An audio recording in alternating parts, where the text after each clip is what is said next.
कवि और धनवान आदमी। एक दिन एक कवि किसी धनी आदमी से मिलने गया और उसे कई सुंदर कविताएं इस उम्मीद के साथ सुनाई कि शायद वह धनवान खुश होकर कुछ इनाम जरूर देगा।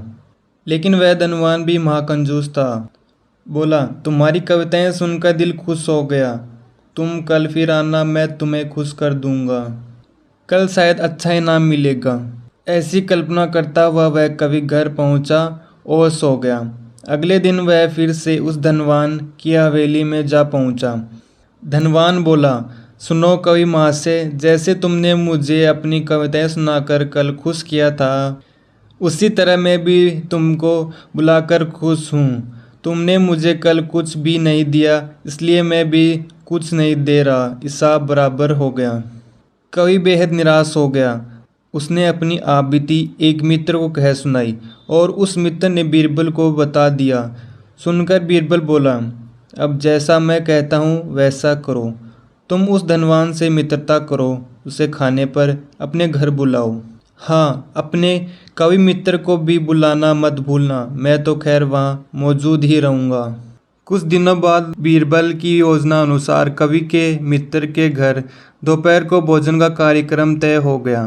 नियमित समय पर वह धनवान भी आ पहुंचा। उस समय बीरबल, कवि और कुछ अन्य मित्र बातचीत में मशगूल थे। समय गुजरता जा रहा था, लेकिन खाने पीने का कहीं कोई नामो निशान न था। वे लोग पहले की तरह बातचीत में व्यस्त थे। धनवान की बेचैनी बढ़ती जा रही थी। जब उससे रहा न गया तो बोल ही पड़ा, भोजन का समय तो कब का हो चुका, क्या हम यहाँ खाने पर ही आए हैं? खाना? कैसा खाना? बीरबल ने पूछा। धनवान को अब गुस्सा आ गया। क्या मतलब है तुम्हारा? क्या तुमने मुझे यहाँ खाने पर नहीं बुलाया है? खाने का कोई निमंत्रण नहीं था, यह तो आपको खुश करने के लिए खाने पर आने को कहा गया था, जवाब बीरबल ने दिया। धनवान का पारा 7वें आसमान पर चढ़ गया। क्रोधित स्वर में बोला, यह सब क्या है? इस तरह किसी इज्जतदार आदमी को बेइज्जत करना ठीक है क्या? तुमने मुझसे धोखा किया है। अब बीरबल हंसता हुआ बोला, यदि मैं कहूँ कि इसमें कुछ भी गलत नहीं तो? तुमने इस कवि से यह कहकर धोखा किया था ना कि कल आना, सो मैंने भी कुछ ऐसा ही किया है।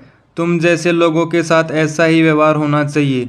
धनवान को अब अपनी गलती का आभास हुआ और उसने कवि को अच्छा इनाम देकर वहाँ से विदा ली। वहाँ मौजूद सभी बीरबल को प्रशंसा भरी नज़रों से देखने लगे।